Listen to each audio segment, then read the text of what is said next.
Assalamualaikum warahmatullahi wabarakatuh. Para pemirsa, beberapa hari lagi kita akan memasuki bulan suci Ramadan tahun 1445 Hijriah.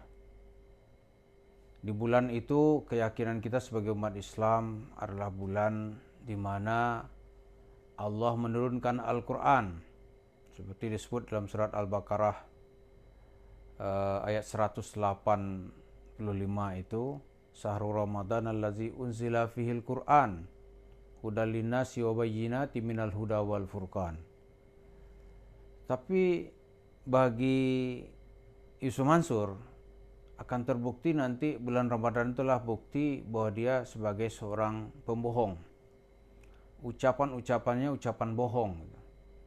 Cerita-cerita agama cerita bohong. Apa buktinya? Dia dengan enteng mengatakan dia bisa memanggil malaikat Jibril. Bahkan nanti malaikat Jibril itu memanggil Nabi Muhammad. Ya Muhammad, tidak tahukah engkau? Inilah orang yang dengan modal selawat yang meminta atau yang harus engkau berikan syafaat. Pada sisi lain Yusuf Mansur juga bercerita itu dengan cerita malaikat Jibril itu telah mengumpulkan dan memberitahu para istri Nabi bahwa inilah ibunya Yusuf Mansur. Ini kan suatu cerita. Kalau dibandingkan dengan Al-Quran ya, itu di bulan Ramadan ketika di zaman Nabi Muhammad, periode-periode tertentu ya, itu malaikat Jibril membawa wahyu atau menyampaikan wahyu yang diturunkan oleh Allah, atau dia sebagai utusan Allah mengantarkan wahyu kepada Nabi Muhammad. Jadi tugas utama malaikat Jibril adalah menyampaikan wahyu. Lalu kalau wahyu sudah selesai, apa tugas malaikat Jibril? Nah, oleh Yusuf Mansur diceritakan bahwa malaikat Jibril itu terus bekerja untuk dia gitu. Ini kan sebuah kebohongan. Dan tidak ada satu ulama pun yang akan menyetujuinya. Kalau ada ulama yang percaya bahwa malaikat Jibril itu datang kepada Yusuf Mansur atau bisa diperintah-perintah Yusuf Mansur, ada ulama yang percaya, itu ulama itu pasti kita sebut dengan ulama usuk, ulama busuk, ulama yang tidak paham nilai akidah Islam gitu. Jadi satu kali kita tidak habis percaya, ada orang ngaku kiai dia percaya gitu. Ada malaikat yang datang mengantarkan nasi padang ke Yusuf Mansur. Kan bahlul. Tugas malaikat itu bukan mengantarkan nasi. Malaikat itu membuat tugas yang sangat berat, yang maha suci, menyelamatkan umat manusia, yaitu menyampaikan wahyu. Di wahyu dia terima dari Allah, dia sampaikan kepada Rasulullah. Itu tugas utama malaikat Jibril. Dia bukan buat nasi padang. Alah, ini bingung kita melihat kalau gini nih. Tapi pemirsa jangan pula dianggap saya tidak menghujat ini.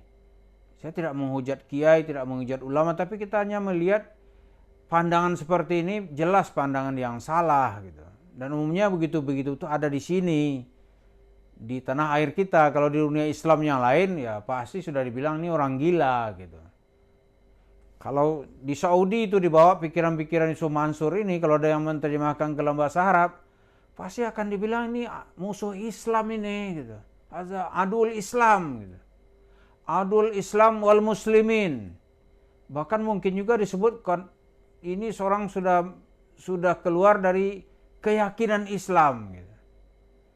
Tapi itulah yang terjadi.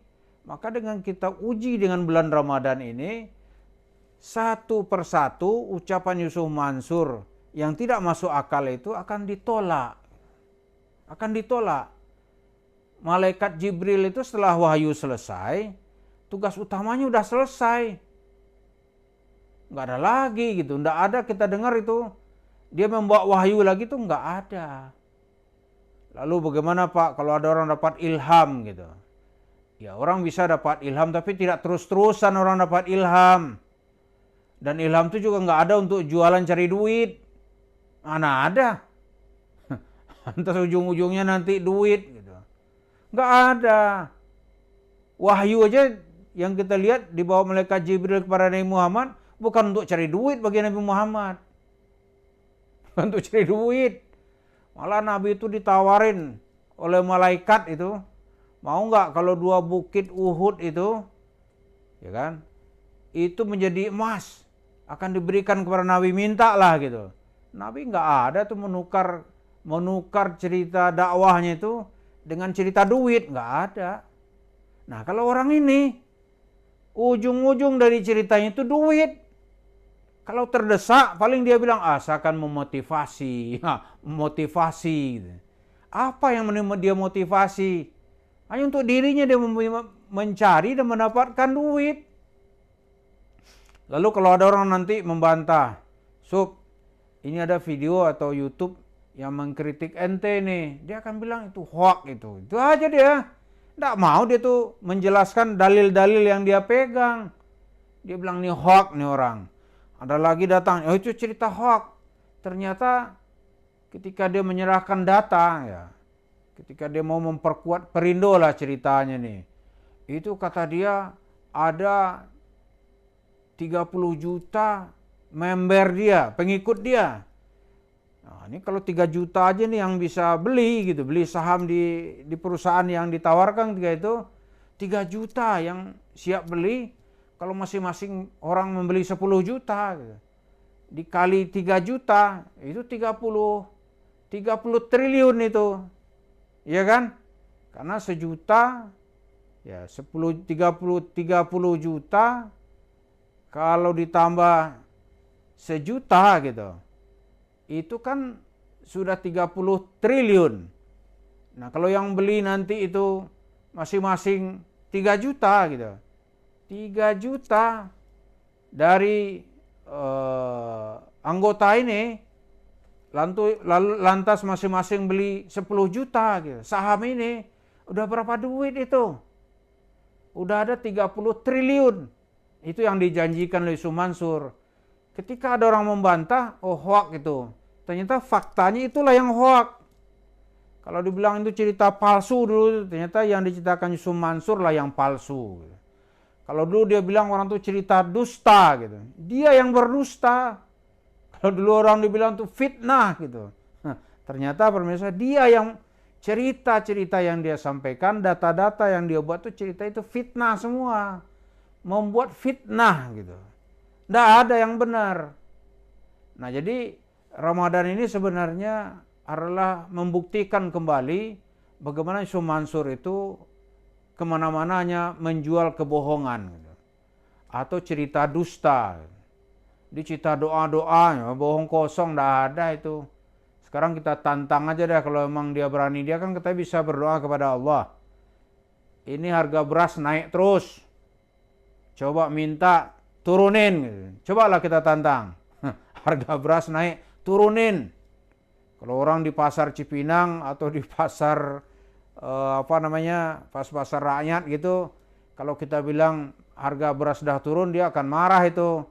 Turun dari mobil benar Pak, gitu. Tapi bukan harga yang turun. Kita bilang ada penguasa, ada bilang turun, nah suruh penguasanya kemari, paling dia bilang begitu. Nah Yusuf Mansur katakan bisa berdoa, doanya makbul. Kalau jadi presiden sudah nggak makbul, jadi DPR nggak makbul, nurunin harga makbul nggak? Atau bisa dijabah Allah nggak? Saya yakin nggak bisa. Kalau mau bukti coba turunin harga gitu.